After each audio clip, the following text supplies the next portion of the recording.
Hey guys, it's your boy Undead Ninja here doing another commentary. Play Resident Evil 5 here. Doing a little co-op actually, doing a dual commentary. My friend Chris. Hello. Chris is known on Xbox Live as Undead Human after all. Alright, there you go.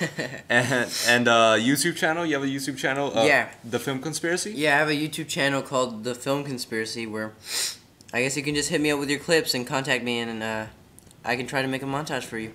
Yeah, not too reliable though. I asked you like for an intro a very long time ago. You still haven't got to me with that. Yeah, I'm lazy. You're still working on that? Yeah. Alright, I'm playing as Chris, which is ironic because you're Chris. Yeah. And you're playing as Jill. Alright, sticking to the gender, I like that. Ha ha ha. So, you're actually the one that got me into gaming, I think, right? With Halo 2 and Gears of War before I got my Xbox in '07. You had yours and we played a lot of shooters. Which, that's actually what I'm kind of into. I'm into shooters and fighters. What are you kind of into? What kind of games? If the game has a really good story, I'm all up for it. So, did you like the Resident Evil 5 story, or? Yeah, it was good. I liked it. Did you think it wrapped up everything the way it should? Yeah.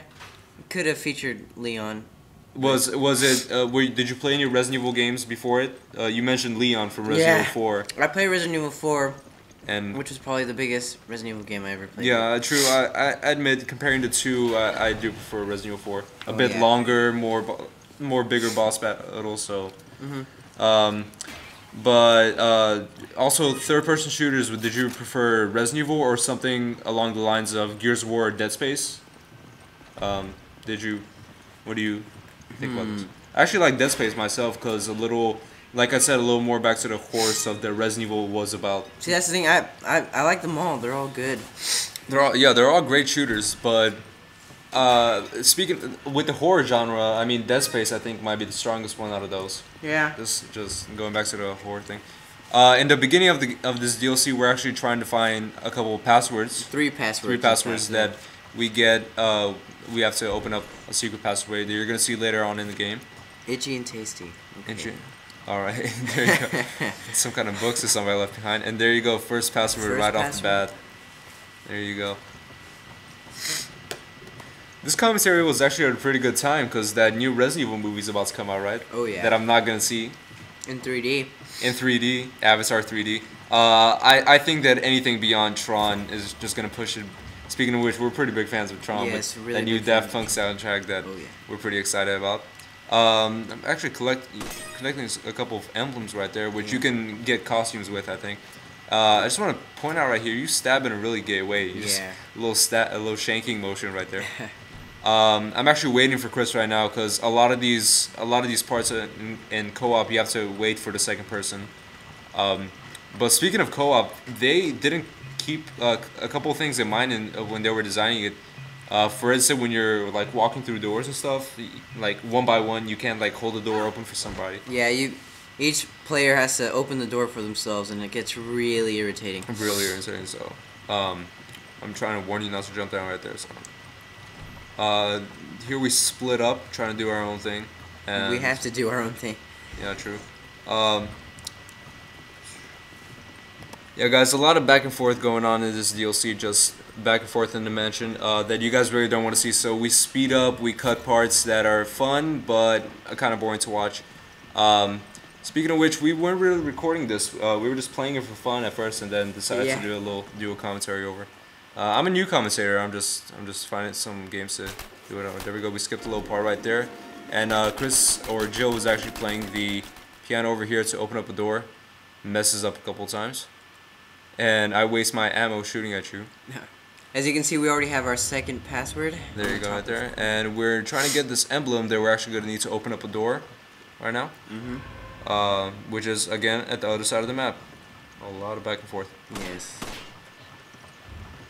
Chris, doing something like a co-op game that we're doing right now, do you prefer playing your games, your story-based games? I know you're into deep campaigns, but do you prefer playing it with somebody else, or do you prefer playing it by yourself? Do you like to not to keep up with anybody, not to rush the story sometimes, or? I like playing it by myself, but I think the developers out there now, I think they have the potential to make cooperative play in games. You know, I remember that keep up with the. I remember that was a debate for Gears of War 2 that the reason they didn't want to do more players in co-op was they didn't want one person, like 3 people beating up like an entire boss while one person is just picking up a gun. Yeah. So overall, you know, I want to still experience the same thing I would in solo. do you think that something like, say, Portal 2? I know they just announced a little co-op for that. Do you think that it's gonna be more effective than, say, Resident Evil?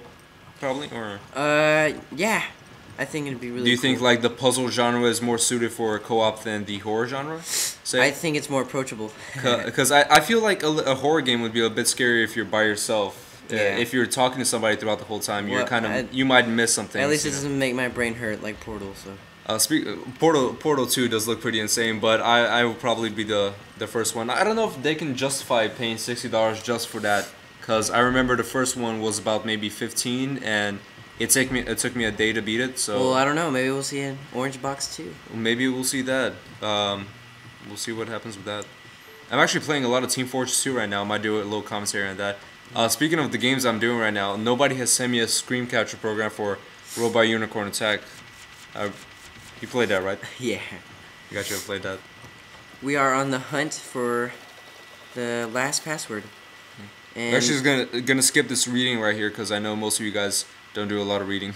Yeah. If you're watching video game commentaries, then we weren't reading either. We're just trying to find a password. Yeah, we're just I was trying to block the door right there that doesn't work so. Yeah, something to mention. I really hate whoever made the mechanic for opening the doors in this game. For a co-op game, that is really annoying. I know each player has to open up the door for themselves, and it gets extremely irritating. And also picking up all the grenades like I just did. Yeah. I guess that got pretty irritating right there. Getting another emblem. Green herb. There you go. And there's the heat-sensitive paper, which no spoilers, but yeah, it's pretty important. It's the last password. Yeah. Good job. Anyways, a lot of back and forth. I want to point out something right here. Something breaks through the window that I don't think we should have fast-forwarded, but it's stuff like that I wanted to talk about. Like the DLC goes back to the roots of Resident Evil. Just a lot of scripted events that seem natural because they don't pull you out of the game into, say, a cutscene or anything like that. There you go, the third password right there, which is for some reason password 2. And there we go, getting out. And we're just gonna skip the slow part where we run to the other side of the map again. Enter the passwords into this guy's Mac, which I guess is an umbrella in this game. And a lot of reading again. I wonder if there's some people that are like hardcore Resident Evil fans that actually go through every single page of those memoirs or anything like that. I know there's some. I remember courtesy right there and just let ladies go first and pays off for me, not for you. Oh, there you go. I wonder what's gonna happen, and suspense is actually what it's all about in this commentary, guys. We're actually gonna finish this in I guess as many parts as it takes to finish the DLC. Yes. So check out my channel, guys, TheRealUndeadNinja, and check out Chris's channel, The Film Conspiracy. and we'll see you guys later.